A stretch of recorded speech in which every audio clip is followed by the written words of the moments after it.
This is All Ships Follow Me by Mieke Eerkens. Chapter 14. Forming a Family. Pacific Palisades, California, USA, 1967. As Jeff and Else travel across the Atlantic on the SS New Amsterdam in Los Angeles, workmen pour concrete and erect a frame and build a house at the top of the hill in Santa Monica Mountains. This is where my parents will live. With his first job securing the mortgage, my father buys the lot before my mother joins him from Holland. Together, the lot and the house will cost $60,000, which seems an astronomical sum to Else. The neighborhood is a new one, half empty with lots for sale and several models to choose from, customizable.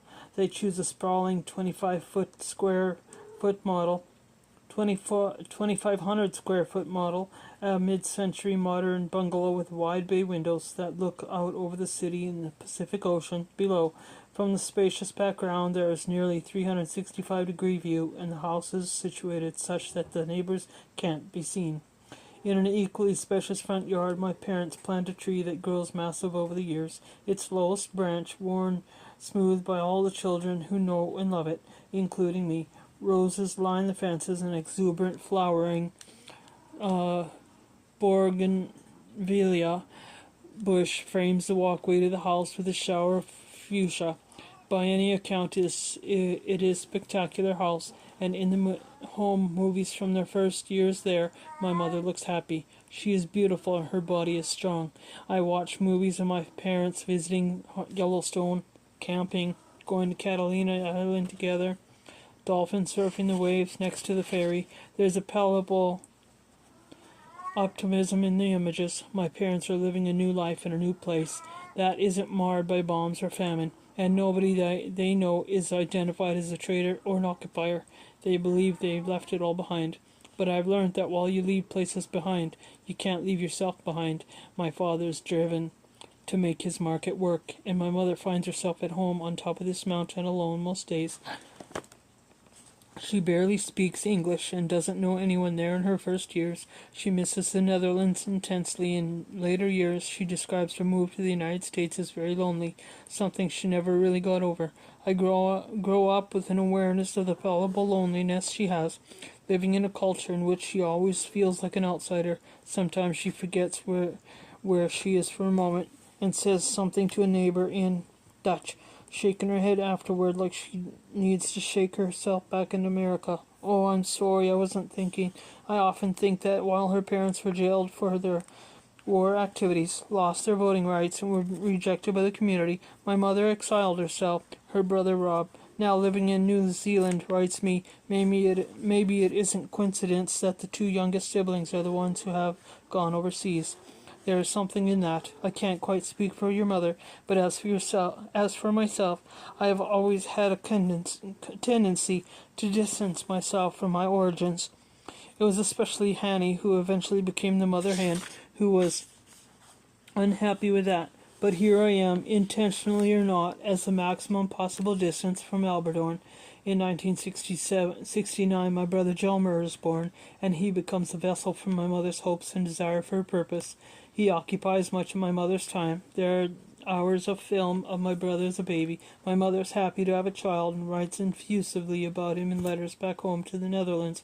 Baby's first steps, his first words, his indefatigable toddler boy love for airplanes and trucks. But she also writes about the difficulty of the long days alone.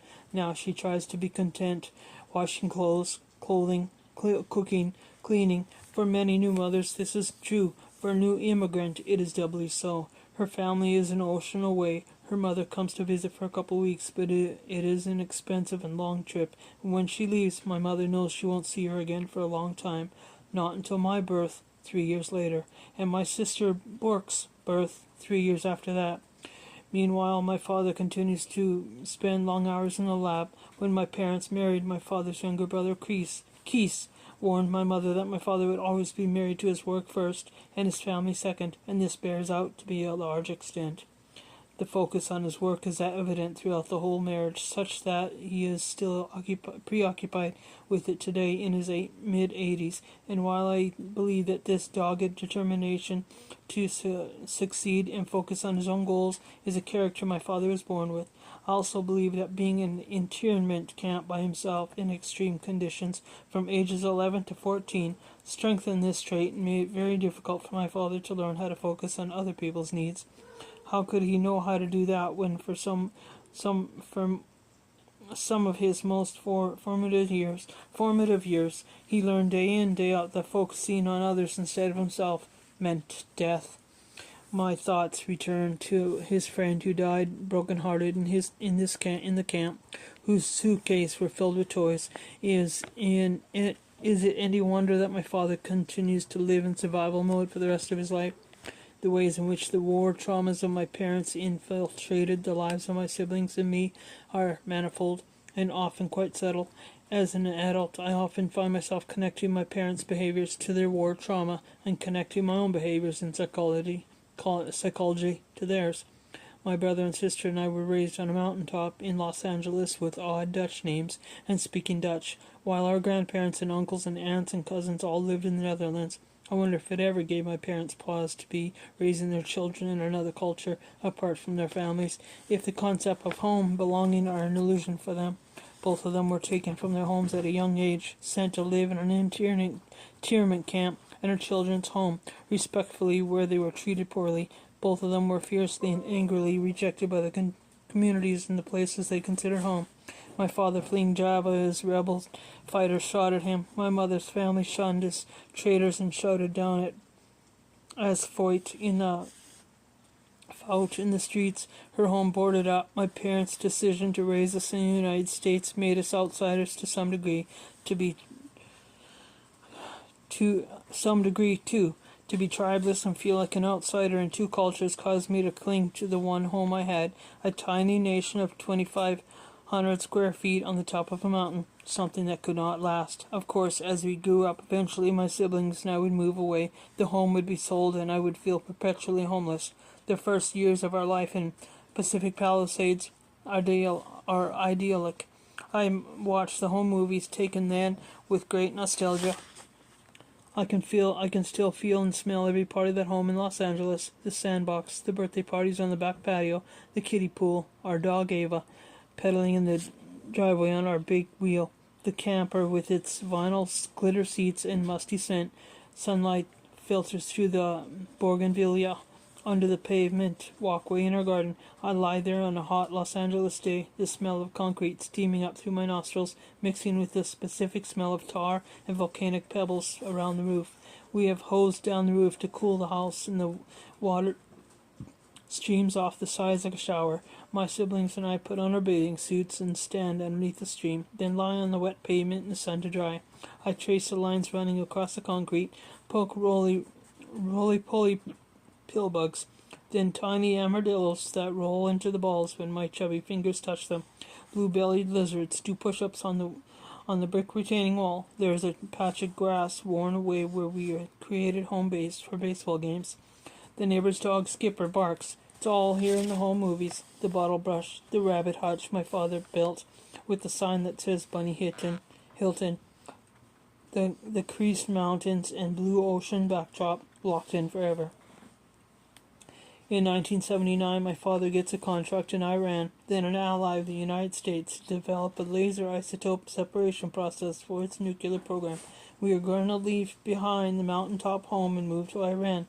I'm in kindergarten. I will be raised in Tehran. My brother and I are taken out of school. Our home is packed up, and we fly to the Netherlands to spend 2 weeks with my mother's sister Hanny before flying on to Tehran. On the 2-week stopover, however, two things happen. First, my father's father dies, and I attend my first funeral. Second, the Iranian Revolution breaks out. The pro-Wash Shah is overthrown, and the Ayatollah Khomeini, an anti-West theocrat, is installed as supreme leader. Once again in my parents' lives, War intervenes. My father's lasers already have been shipped to Iran in advance of our arrival, are quarantined at the Tehran airport by Ayatollah's regime, and years of lawsuits against the new Iranian government to be compensated for them will ensue. As the Ayatollah refuses to return the lasers, this results in my father's being forever linked with the Iranian nuclear program, leading to years of reporters calling the house and surveillance by American intelligence agencies. My father is under suspicion from the country to which he pledges his loyalty. Only days away from having immigrated to Iran, we are now stuck between countries, so we stay in the Netherlands for a year until we can get back to our home on top of the mountain in Los Angeles. This is the year I will go to school in Hoog Soren, and we will all live together in my Aunt Hanny's farmhouse. I will begin to think of that as a version of home too. When we return to the house in Pacific Palisades, I have to make friends all over again, and I miss the Netherlands. While it's solidly upper middle class, my father has our house built there. Pacific Palisades quickly becomes one of the wealthiest areas in the country after a flurry of development in the 1970s. Its coastal location and village vibe within the city of Los Angeles appealing to actors, lawyers, doctors, and other moneyed people. Their children become my peers in school, but I feel miles away from them in experience, because despite living in a beautiful home overlooking the sea, my parents behave as though we are on the verge of losing everything at all times, and in the retrospective experiences, maybe we are. Maybe trucks will pull up to our doors tomorrow and march us off at gunpoint. Maybe we'll be invaded for another country and be living in a camp tomorrow. Maybe the shelves of the supermarket will be empty next week. This is their lived experience of the world. However, for my siblings and me, as children experiencing life in a place with the most obscene displays of abundance, the messages we get at home are confusing. Our friends live in homes where they have their own wings and housekeepers. They have expense accounts at beach clubs and wear designer labels to school after shopping sprees with their mothers. I get sturdy leather European shoes, my brother's hand-me-down jeans, the neighbor's girl cast-offs, after a post-swim practice pizza dinner with my girlfriends, during which I order only a salad because my allowance is running thin. They want to split the bill evenly and look at me skeptically when I question this idea. One 13-year-old girl says, "What's the issue? Stop being so cheap. Just put it on your credit card." My siblings and I spend weekends with these friends on their yachts at their sky cabins, driving around in their BMWs. Some of my friends' parents are movie stars or musicians, and I envy the gifts and vacations they get from fans and sponsors. My mother, by contrast, thinks fruit roll-ups are an extravagant indulgence. Before I am exposed to the real world outside of the Palisades, Malibu, Santa Monica area, I'm convinced we are poor, which, given our actual circumstances, is actually outrageously offensive to people who really live in poverty. Pacific Palisades have a large Jewish community, and many of my friends growing up are Jewish. Every Hanukkah I played Dreidel at their parties, and at age 13 I attend a lot of bar and bat mitzvahs. One of my friend's grandmothers, a woman my mother also knows quite well, has a number tattooed on her arm. My mother tells me it means she was in the concentration camp during the Holocaust. One afternoon, my friend's grandmother speaks at our school about her experiences in Auschwitz. I'm sorry, I can never say that word. Auschwitz, after the dangers of groupthink and judging people for things beyond their control. At the time, I'm too young to know anything about my mother's war history, but I have an intense awareness of the horror of the Holocaust. It isn't until high school that I really become aware of my grandfather's collaboration. I believe for many years that it is an enormous family secret I should never reveal. I feel the shame deeply, and am certain that if I tell any of my Jewish friends about it, they won't want to be my friend anymore. In drama class in high school, after everyone does a monologue from the diary of Anne Frank, one of my Jewish peers, a young man who is always quite emotional, turns to me and says, "Any person who have had anything to do with the Nazis in any way should have been shot." I wonder if he can see on me if his declaration is directed to me, and in the back of my mind, I wonder if my mother is included in that group by proxy, or worse, if I am. Of course, I reveal nothing and nod. Yeah, I know totally. I always feel shame when it comes to my family history. It is something I hide. I wish I were a normal kid. I wish I was a normal kid to a normal American parents. In the years following high school, I wandered trying to find out where I belong and to end up very different circumstances from life in Pacific Palisades. I wandered to Athens, Greece, sleeping in subways and on rooftops, earning $7 a day from an abusive hotel owner who locks me out if I don't recruit enough guests and holds my passport hostage in her safe. Later, I joined a circus as an usher and live on the road in trailers with bunk beds stacked 3 high next to attics and racist, violent roustabouts. And when I see how the rest of the world lives, I learn, maybe through some self-exile of my own, that my family was never poor, and that lack is just a learned mentality that would exist in my family, no matter what our circumstances might be, tilting at windmills like Don Quixote, always fighting an imagined devastation about to happen. Even now, we are perpetually waiting for the knock, the bomb, the rejection. End of 14.